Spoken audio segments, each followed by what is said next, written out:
I've been an FT subscriber for nearly 14 years. I've spoken at the FT Weekend Festival, and they have even written about me a few times.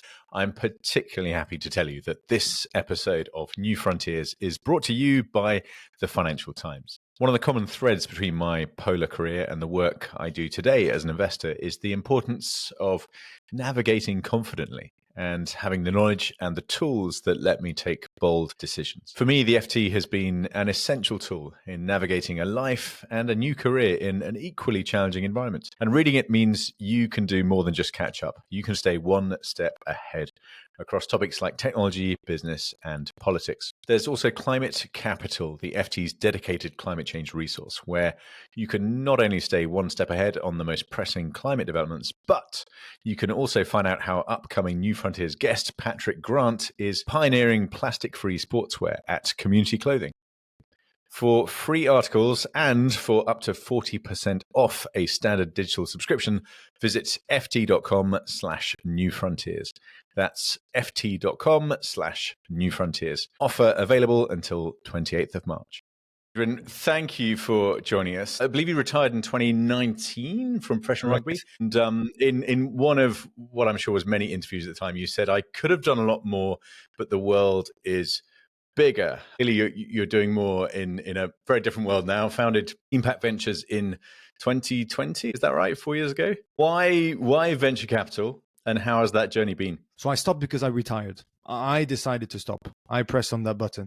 I still had another couple of seasons of contracts, but my health was getting a little bit iffy in terms of my neck was completely gone, basically. I had 2 ops of 2 levels and they wanted to have a third one. And the consequences would have been quite dramatic, saying that I've got arthrosis all the way in my neck. And they were saying that in 10, 15 years time, I was going to lose total control of 2 of my fingers. Look, I was picturing myself 50 years old. I wanted to be absolutely thriving, playing tennis with my girls. You know what it is. You're just living life. And this idea of living life is because rugby was a golden moment of my life. I absolutely adored it, don't get me wrong. But I was born and raised in a family that always told me that there's much bigger things and better things to do around me. And I stumbled upon sport and I wanted to do my absolute best, but I tried to never let it totally define me. So I was always one of those guys that was excited about after rugby. I adored a Saturday, right? A changing room, a winning bus, a losing bus, a stadium, those cathedrals that are a stadium. I adore them. But I was a little bit fed up with the repetition of the weeks, which is extremely tunnel vision, super focus, super repetitive. And so there's much bigger things to do, yes, and I wanted to challenge myself. And I hope at least that I totally transposed who I am as a person and what I like to do into a different avenue. And most people tend to be surprised by it, so I hope I picked well. But the idea is that for me, it's so similar that I found it compelling or surprising that there are not more athletes who would have gone that way, which is try to bring value to entrepreneurs who are the athletes of real life. That's what I believe. In 2 worlds, we're absolutely identical: high-level sport and high competition innovation. And the extra element that I didn't know that I wanted to do, but which is really who I am as a person, is that I wanted to bring that technology to founders who are trying to build technology or solutions that have a meaning, that have a purpose, that can push the ball forward for health and for climate. And there's loads of different ways of doing it. But for us, we decide to concentrate our efforts on climate tech and health tech. And what's been your favorite part of this new chapter of new career, new professional universe you are in, and also what's been your least favorite? Oh, there's a lot more least favorites than favorites, I'll tell you, because it's a proper challenge, it's a proper battle. Fundraising should be a new Olympic discipline. It is one tough cookie where you have to get back at it and listen to the feedback, but also believe in yourself. There's a fun little gauge at how much do you need to take in feedback and different opinions, and how much is, look, you need to back yourself to the moon and back and be absolutely certain of what you're saying. And if it's not for everyone, so be it. And so that's a hard one. The best by a mile is hanging out with those entrepreneurs and seeing the technology that's being built. I mean, it's different every single day. We've done insect farming, reforestation at scale, nuclear fusion, mental health, AI to detect medical imagery. I mean, it's completely different. Circular economy, a lot of it. That's a big one for us. So very, very different companies, different geography, different type of founders, different countries, different cultures, but all of them trying to build really, really cool stuff, which is the future. With this idea that somehow you're contributing to a better future for all of us, maybe not for our generation, but for the next ones. And I've got children, and so do you. It's something important to me. So by a mile, the best moment has been reaching milestones collectively as a team, but also hanging out with those fantastic founders and those beautiful companies. I mean, I love entrepreneurs. They are special animals. Don't get me wrong. they are very, very special, but in such a fascinating and inspiring way. And the tough moments is dealing with failure. Look, it's sports. It's dealing with failure. It's surviving the speed at which you need to do things, and so controlling your energy levels, controlling, which I struggled initially, having the right balance of work and family, because I was a little bit scared about when am I going to be stable enough to know that this is going to be my total avenue. So you tend to put absolutely every second of what you have in a tank. And after 16 years of already asking a lot of my family, I was asking even more. And I went to do the MBA, so actually that little breath that my poor wife had for the 3 weeks that we went, that I was sort of pausing after my career. Well, she had to go back into apnea for a while, dealing with me being away and stuff. And that's complicated. Yeah, I guess it's the same of more. Yeah. Where do you think your demon comes from, the chip on your shoulder? The reason why I can speak to you in English like this is because I traveled a lot when I was young. Both my parents were overachievers when they were young, and my dad ended up senior partner for McKinsey as a strategy consultant. And so we moved around a lot, and I lived in the States when I was young, and then I lived 3 years in China, Hong Kong, Shanghai, Beijing. Technically, that's where I started rugby, in Hong Kong. So always it gave me an open mind and a cultural curiosity that really defined me as a bloke, and that opened those opportunities for me. The world was a much bigger place than, oh, you just come back for 3 years in China. Oh, fantastic. You must speak Japanese then. Well, no, not really. No. That's the type of comments that I would get when I got back to France. And I was like, look, I was given this gift of having a different upbringing. I need to do something about it. That was a little bit my mindset. And then there's a beast of ambition. That's just part of me. I'm super competitive. I don't like losing. And I mean, my daughter, I don't let her win at tennis, and she'll beat me at some point, but I'm not letting them win for the sake of it. And I've always been like that. But the same way that I love a lot, but then I'll be, but I love to win too. So yeah, I guess it's a mix of upbringing, of who I am as a person, and you actually find an avenue to express who you are more than you find an avenue just because you like it. And to bring it back to Teampact Ventures, I know that climate is part of your thesis. There have been, maybe epiphany is too big a word, but was there some moment where you realized that this was something that you were passionate about addressing, and why climate for you personally? I think it's a mix of a few things. So number one, you said that, building a fund, and then you said, building a company. Well, we definitely started by building a company. So before building a fund, we did the club deal and we did SPVs, right? So totally like entrepreneurs, we had to raise money for us. We had to create a product. We had to test the market.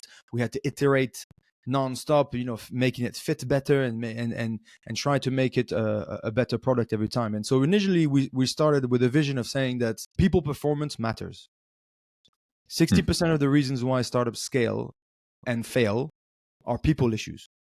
It's founding teams that implode. It's founders that implode, that can't survive entrepreneurship. That's what we hear.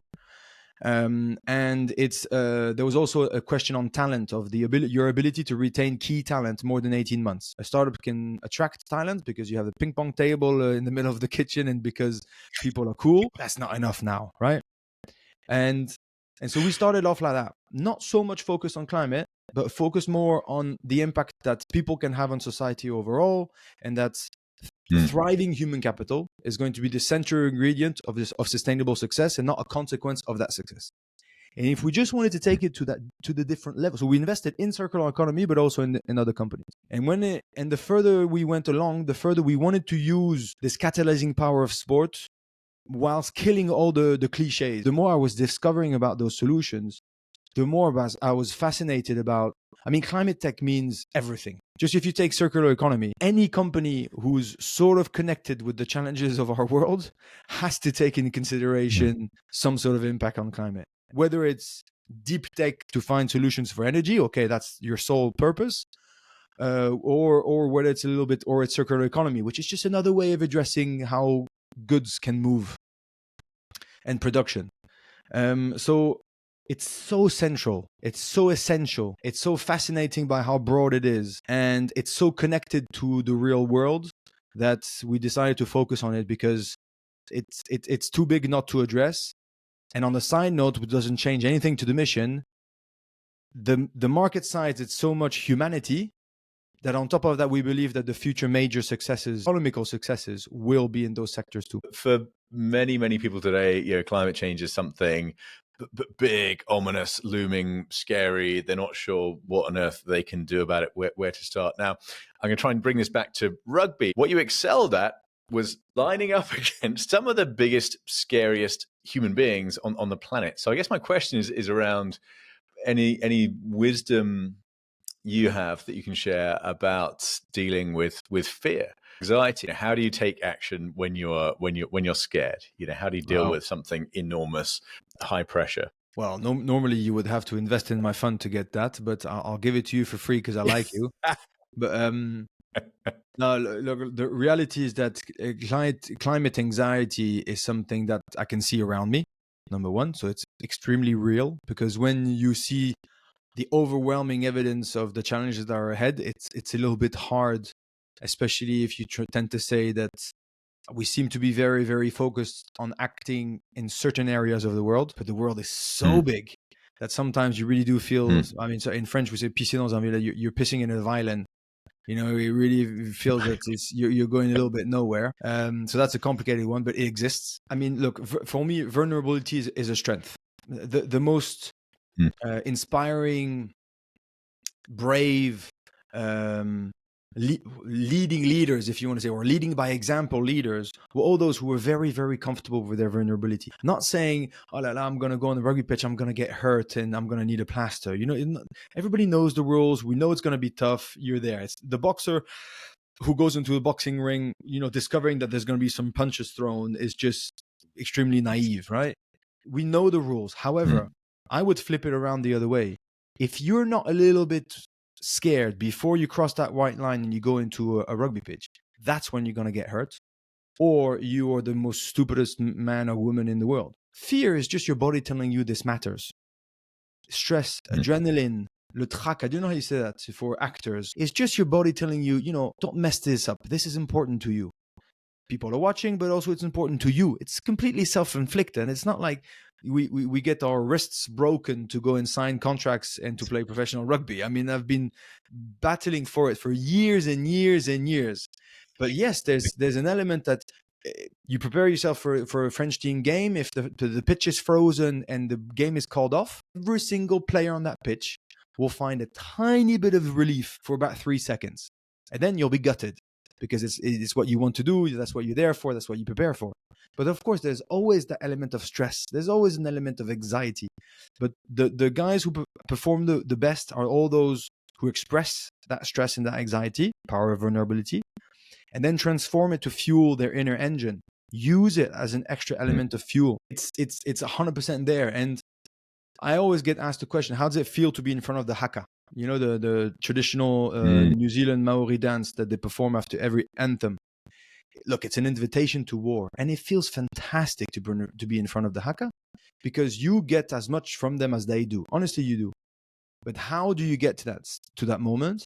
Is that you express the fear to your teammates, to your friends, to your family, to yourself, to whoever, that if you're not at 200% of your abilities against the New Zealand All Blacks at the time where I used to play them, they're going to wipe the floor with you. They're going to embarrass you in front of 90,000 French people who paid, 100 euros each to come up to Paris. That's what it is. So it's a very healthy fear. And fear, if you don't express it, it will sneak up on you at the worst moment. You think it's brushed under the carpet, and it's not there. It will crawl up on you, Ben, when you pretended that you were Johnny Macho Bravo in the middle of the Antarctic. You don't need anyone and anything, and it will kill you from inside. The same way that it will creep up on me if I pretend that I'm all good and I don't need anybody during the haka, and it will just bite me aside in my face. And I've seen some guys really melt in front of it. Melt. But I also seen some incredibly brave, courageous leaders who've expressed that fear. Again, not the fear of getting hurt. Nobody's heard of getting hurt. But the fear of disappointing, the fear of letting down your country, the fear of letting down your teammates, the fear of looking like a fool. That's a healthy fear. So fear is good. How have you dealt with going from being expert, top of one game, difficult game, to starting at the bottom in a new game? Has there been a degree of imposter syndrome? How have you 100%. dealt with that internally? Absolutely imposter syndrome, but I genuinely believe that imposter syndrome is pretty healthy. You always want to keep a little bit of imposter syndrome. Never think that you're the smartest man in the room. Otherwise, you're simply in the wrong room. It's really is about challenging yourself rather than being so comfortable in what you do. Yes, okay, imposter syndrome, absolutely, but willingness to overperform, setting high standards and ambition for yourself, and trying to better yourself, that's not for everyone. And my imposter syndrome honestly was fed, but was also broken during doing my MBA at Oxford, where I was surrounded by extremely clever people, much more clever than I was. And I always give this example that I discovered 4 years ago that Excel spreadsheets actually have functions that are linked to them, and it makes everybody laugh because how basic it is. But mate, I was sent every Monday my weekly schedule on those Excel spreadsheets, and I thought it was just little boxes. I was like, why would you make a whole software just for a little grid? I thought it was a bit much, but that was it. And so I'm surrounded by people who are by a mile smarter than me, frozen inside by that imposter syndrome, thinking, what have I done? Because on top of that, I'm paying a lot of money to be there. So it's self-inflicted, and then the more it goes on, the more I realize how similar I was to either vets from the army, entrepreneurs, and other athletes, where in pure hard skills, we were obviously behind with that Excel example. But then when it was about mindset, about leadership, about team creation, about team performance, we were miles ahead. And they kept on turning to us, to give me a relevant example. Yeah, okay, fine. The textbook is good. The pure knowledge is all right. But tell me something real about pressure.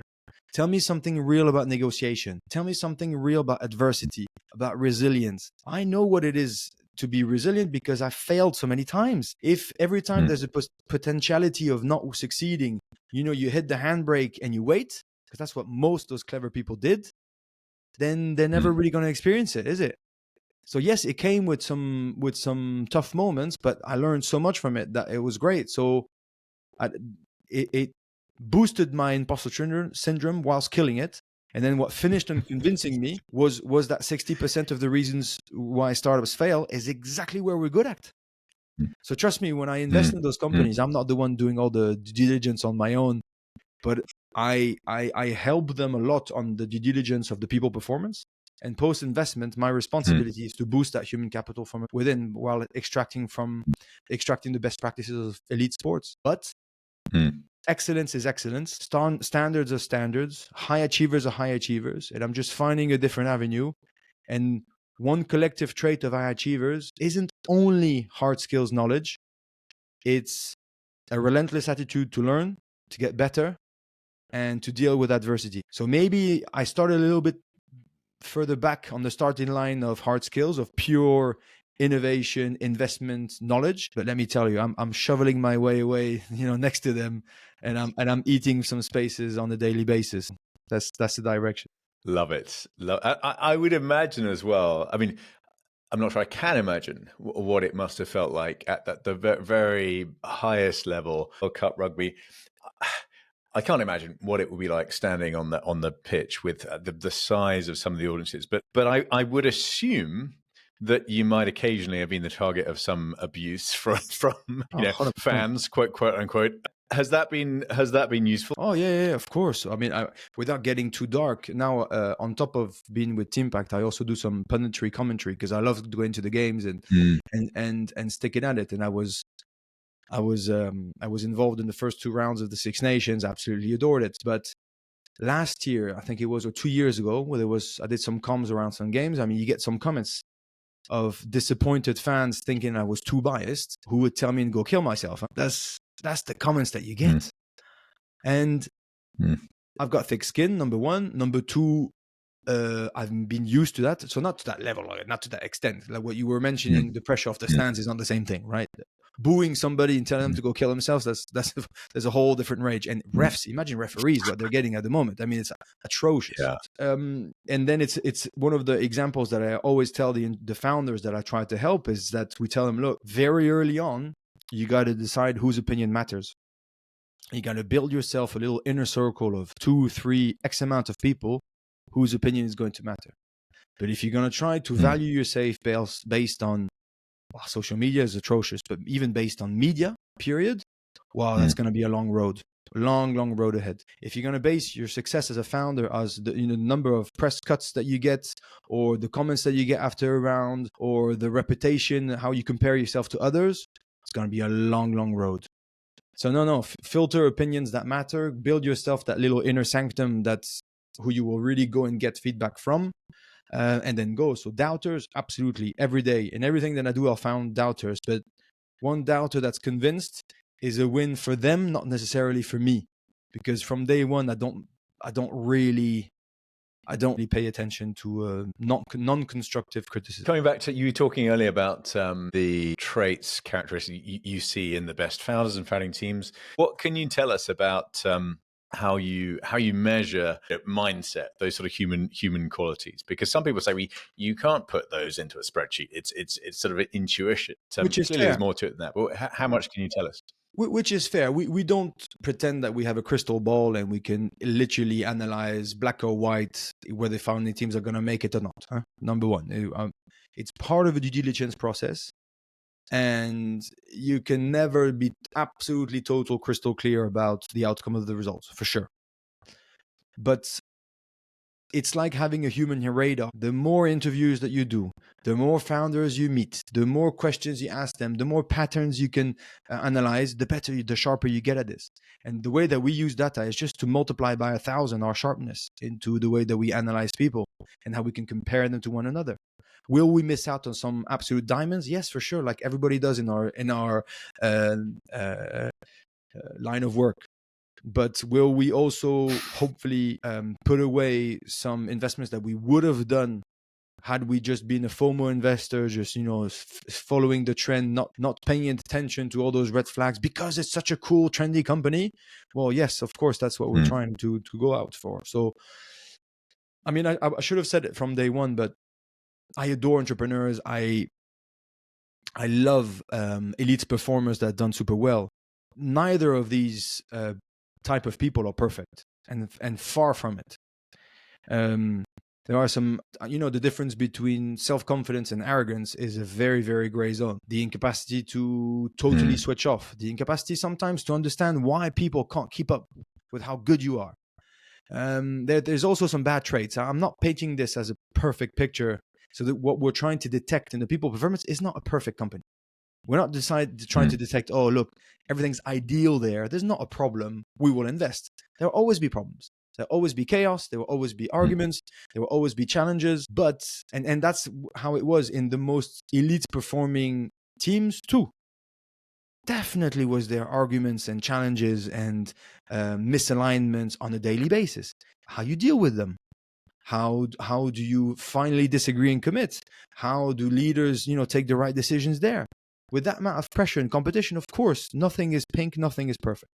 But if you want to speak a little bit about this people performance almost audit that we created, and when I say we, to be totally honest, it's my partner Sarah Jalot, who's a data scientist and who was also a former elite athlete at fencing. Quite a fascinating woman she is, and she started by using actually frameworks that already existed. So whether it's in psychology, whether it's ways of assessing narcissism, flexibility, coachability, self-awareness, there's a lot of content already existing. Now that she back that with also all the frameworks that already exist in the B Corp questionnaire, in the Great Place to Work questionnaire, in all the different. So she just extracted the best out of the best, revamped them, and summed them up in a way that for us seemed a lot more adequate. And just to give you a couple of things that we look at the type of turnover, we look at the NPS satisfaction employee, we look at the narcissism, like I said to you about the founders. You can measure resilience. You can measure individual resilience. There are some frameworks that exist, and that's what we measure. And also, we back it up with some qualitative data, which is, I think, we must be one of the only VCs in the world, unless I'm totally wrong with that, I haven't heard of them, who, yes, we speak to founders and to managers, but we absolutely always speak to employees too. Not all employees, but we definitely open up, to have a look at the state of the engine rather than only looking at the bodywork. I'm intrigued. You talking about kind of elite sporting teams not being all sort of roses at the very top. You talk about disagreement and high pressure.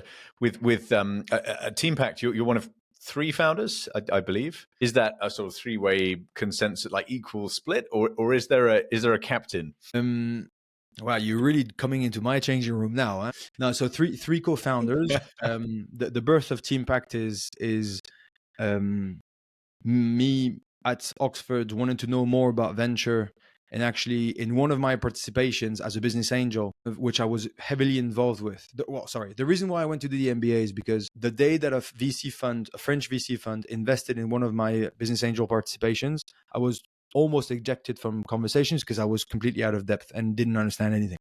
But purely as simple or as silly as I didn't understand the vocabulary that was used. It really is. It was as basic as that. I didn't understand the term sheets and I didn't want to ask the silly question.